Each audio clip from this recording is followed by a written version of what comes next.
जब मैंने चेकआउट किया तो बिल में $110 अधिक थे। वह बहुत उलझन में था और उसने युवती से इसे समझाने के लिए कहा। मैंने जांच की, आपने अफ्रीकी उड़ाऊ लड़की नामक प्रतिबंधित फिल्म देखी और इसे 11 बार देखा। क्या? बकवास मत करो, मैं वैसा नहीं हूँ। आपने अपनी माँ की दोस्त प्यारी भाभी को भी ऑर्डर किया। हॉट लेडी, बस करो, रुको, मैं भुगतान करूंगा। हाँ, शरारती लोहे का सुअर जाने वाला था, लेकिन स्लॉट मशीन देखकर एक सिक्का डाला और मशीन से एक सोने का सिक्का निकला। ये सोने का सिक्का साधारण नहीं है, ये एक आम व्यक्ति की किस्मत बदल सकता है। सिर्फ वही नहीं, बल्कि 5 अन्य भाग्यशाली लोगों को भी सोने का सिक्का उछालकर फैसला करना या रेत मूर्तिकला रग्बी रेफरी द्वारा विजेता तय करना उपयोगी है। ब्लैक चीनी मिट्टी के बर्तन के विशेषज्ञ, लंबे छोटे भाई, परिवार के साथ यात्रा करते मोटे लोग और वर्षों बाद मिली काली माँ बेटियां। आखिरी व्यक्ति विनाश राजा अंकल बीन है। होटल मालिक ने उन्हें टॉप फ्लोर कॉन्फ्रेंस हॉल में बुलाया और कहा कि उसने 566 मील दूर न्यू मैक्सिको के सिल्वर सिटी स्टेशन के लॉकर में $2 मिलियन रखे हैं। अब आप सभी को एक चाबी मिलेगी, जो पहले सिल्वर सिटी पहुंचकर यह बड़ी रकम पाएगा वह उसका मालिक होगा। इसके बाद मालिक ने सभी से एक समझौते पर इस खेल के बारे में बाहरी लोगों को नहीं बताना है और रास्ते में होने वाली किसी भी दुर्घटना के लिए कंपनी जिम्मेदार है। में अमीर लोगों का एक समूह भी इस खेल पर दांव लगा खेलते हैं और अमीर लोग उन्हें खेलते हैं। हालांकि खेल शुरू होने के बाद लोग एक दूसरे से नहीं लड़े, क्योंकि उन्हें विश्वास नहीं था कि आकाश से मिठाई गिरती है। मैं नीचे रहता हूँ, इसलिए लिफ्ट का इंतजार नहीं करूंगा, सीढ़ियां लूंगा। हाँ, लिफ्ट इतनी देर से नहीं आई है, शायद खराब है, मैं भी सीढ़ियां लूंगा। यह अचानक आंतरिक उथल पुथल ने एक अत्यंत अराजक स्थिति पैदा कर दी। इस समय बुद्धिमान रेफरी दा हेई ने सुझाव दिया, बजाय यहाँ लड़ने के साथ मिलकर जीतें और इस बड़ी राशि को बराबर बांटें। हाँ, यह प्रस्ताव अच्छा है। क्या आप पढ़ रहे हैं? क्या आप मुझे सुन रहे हैं? हवाई अड्डे पर पहले पहुंचे लोगों ने टिकट खरीद ली। लंबे छोटे भाई आगे घुस गए, पर उन्हें बताया गया टिकट बिक चुके, तो दोनों भाई उड़ नहीं पाए। तब सभी ने उड़ान के बारे में सोचना छोड़ दिया और सीधे हवाई अड्डे का रडार तोड़ दिया। उड़ान रद्द। सुंदरी, क्या मैं आपको एक पे ऑफर कर सकता हूं? नहीं, मैं हेलीकॉप्टर उड़ाता हूं, ये उनके सिस्टम से अलग है। आप कहां जाना चाहते हैं? कहां? New Mexico. क्या आप भी वहां जाना चाहते हैं? विमान उड़ नहीं सका तो थोड़ी देर बाद सभी ने नए परिवहन साधन खोजने शुरू किए। जिनके पास कार है वे चलाते हैं, नहीं है वे टैक्सी लेते हैं, पैसे वाले किराए पर लेते हैं और चालाक लोग चुरा लेते हैं।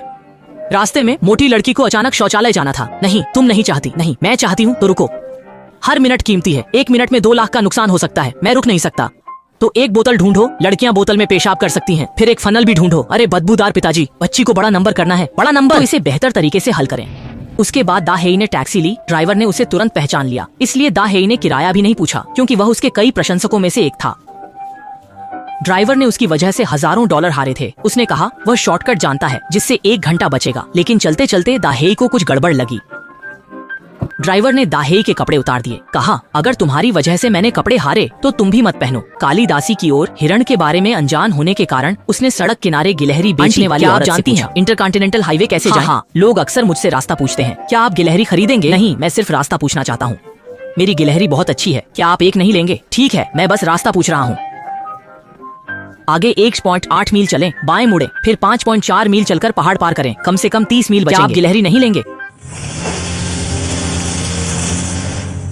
कालीदासी ने मान लिया। फिर क्या? देखिए, यही होता है जब आप गिलहरी नहीं खरीदते। लंबे छोटे भाइयों में शॉर्टकट या मुख्य मार्ग पर मतभेद हुआ। तभी बड़े भाई को विचार आया, हम 2 हैं, क्यों ना अलग अलग काम करें? इस तरह जीतने की संभावना ज्यादा होगी, है ना? हाँ, बात तो सही है। दोनों ने चाबी बनाने वाली दुकान ढूंढी।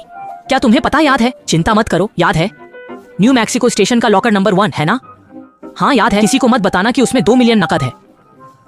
हाँ, और जोर से बात करो ताकि पूरी दुनिया सुन ले।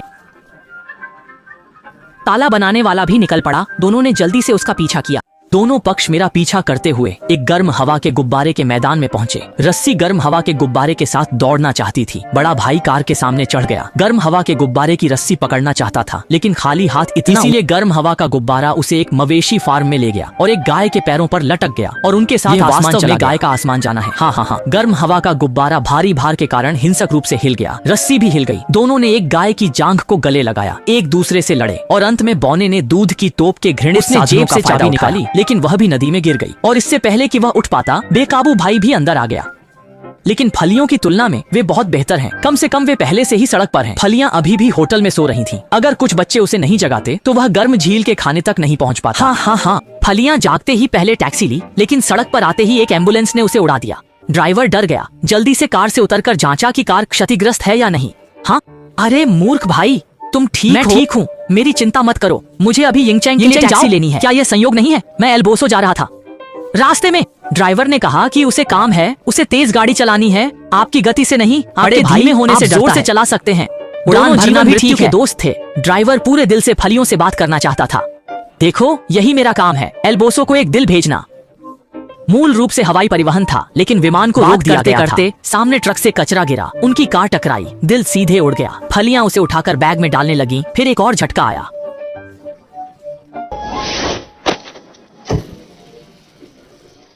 दोनों कार से उतरकर खोजने लगे। काफी देर तक नहीं मिला। तभी एक कुत्ता आया जिसके मुंह में कुछ था। दोनों ने पूरे रास्ते पीछा किया। जब कुत्ते को पकड़ा, वह बिजली से झुलस चुका था। दिल की तो बात ही छोड़ो, ड्राइवर भी सुन्न हो गया था। अब क्या करें, उसे तो बचाना है। अरे, क्या मैं किसी बेघर को ढूंढकर उसका दिल निकाल लूं? पर इस जंगल में बेघर कहाँ मिलेगा? तब उसने हान डू को देखा। हान भाई, आप कौन हैं? इंग्लैंड से। आपके माता पिता पहले ही चले गए। कोई और परिवार है? नहीं, अकेला हूँ। नहीं, ये सब क्यों पूछ रहे हो? देखो, एक आवारा, इसे मार डालो। ड्राइवर के सुन्न होने का फायदा उठाकर हान ने जल्दी से बिजली के तार पार किए। हाई स्पीड रेल पर लटक गया। ड्राइवर घबरा गया, गलती से बिजली के तार पकड़ लिए, लेकिन सौभाग्य से मेरा दिल जल गया।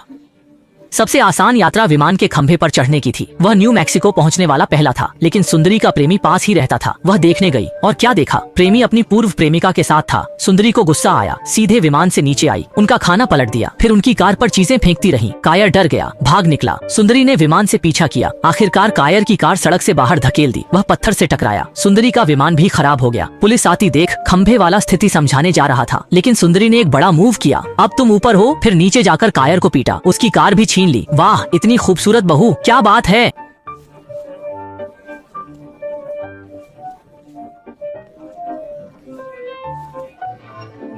और रेगिस्तान में अकेला रह रहा दाहेई अपने पैरों को शर्ट में लपेटकर पूरे 2 घंटे चला और आखिरकार रेगिस्तान से निकलकर एक सेवा क्षेत्र में पहुंचा। पानी पीते समय उसने पास के पर्यटकों को कहते सुना कि बस ड्राइवर बहुत शौच करता है, पता नहीं कब न्यू मैक्सिको पहुंचेंगे। सुनते ही दाहेई तुरंत शौचालय में घुस गया और बस ड्राइवर से झूठ बोला कि उसकी पत्नी बच्चे को जन्म दे रही है, उसे कपड़े उधार चाहिए, पैंट भी और प्लेसेंटा के लिए भी और टोपी भी।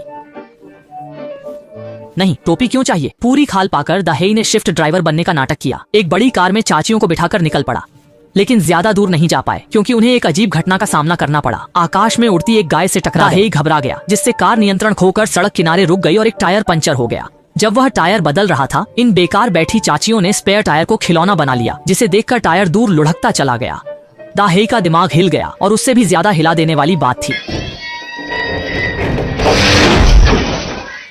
मोटे आदमी की ओर परिवार इतना परेशान कर रहा था कि उन्हें सर्विस स्टेशन पर आराम करना पड़ा। पीछे आए लंबे छोटे भाइयों ने उनकी कार देखी और सीधे उसमें छेड़छाड़ कर दी, लेकिन 2 मिलियन के लिए यह छोटी समस्या मोटे आदमी को नहीं सर्विस एरिया से एक कन्वर्टिबल में सिगरेट लाइटर देखकर उत्सुक हुआ, क्योंकि उसकी कार गलती से उसने अपनी मध्यमा उंगली जला ली और राहत के लिए हाथ खिड़की से बाहर निकाला। बगल में एक बाइकर था जिसने सोचा, पत्नी ने भी जल्दी से उंगली निकालकर मोटा आदमी सोच में पड़ गया, यह क्या हो रहा है। उसने कहा कि उंगली जल गई है। बाइकर, जो आवाज नहीं सुन सकता था, उनकी इतनी दोस्ताना हरकत देखकर सीटी बजाई और पीछे से ढेर सारे बाइकर्स आ गए और उन्हें सबसे गर्मजोशी से अभिवादन किया। अगले शिविर तक सुरक्षित पहुंचने के लिए मोटे आदमी ने नाटक छोड़ दिया और परिवार को परिवार ने विश्वास नहीं किया। सोचा कि वह कोई बड़ी बीमारी से सहानुभूति भरी नजरों से देखने लगे, जिससे मोटा आदमी दुकान में नींद की गोलियां देखकर सोचा, अगर तुम इतने मूर्ख हो तो मुझे ही जाना होगा, फिर मुझे शर्मिंदा होने के लिए दोष। सामने चलने वाले लंबे छोटे भाइयों ने शहर के स्वागत का चिन्ह पहले ही देख लिया। अचानक देखा कि बगल की कार में 2 सुंदर लड़कियां हैं जो डिंग डिंग को घूर रही थीं। गांव भाई ने तुरंत डिंग डिंग को अपनी जीभ का पियर्सिंग दिखाया। डिंग डिंग ने कहा, इसमें क्या है, मेरे पास भी है और कई कान के पियर्सिंग भी। गांव भाई नाराज हुए और अपना छोटा सूरज पियर्सिंग दिखाया। जाने में उन्होंने खुद को शर्मिंदा कर लिया। दोनों भाई हैरान रह गए, जिससे कार भटक गई और एक बड़े कार शो एरिया में घुस गई। दोनों भाई डर से चिल्लाते छिपते रहे। आखिरकार पार्किंग मिली, लेकिन सांस लेने का मौका नहीं मिला।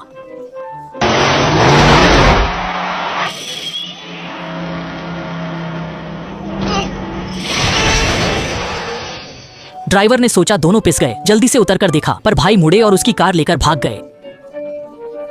काली माँ बेटी की ओर 2 घंटे चलने के बाद आखिरकार उन्हें सप्लाई मिली। लॉजिस्टिक्स भाई से सुना कि यह रॉकेट कार टेस्टिंग साइट है। माँ बेटी के दिमाग में शरारत आ गई। इस समय ड्राइवर भाषण दे रहा था। मीडिया के सामने माँ बेटी ने मॉडल बनकर रॉकेट कार दिखाई और प्रश्न सत्र में बैठ गईं।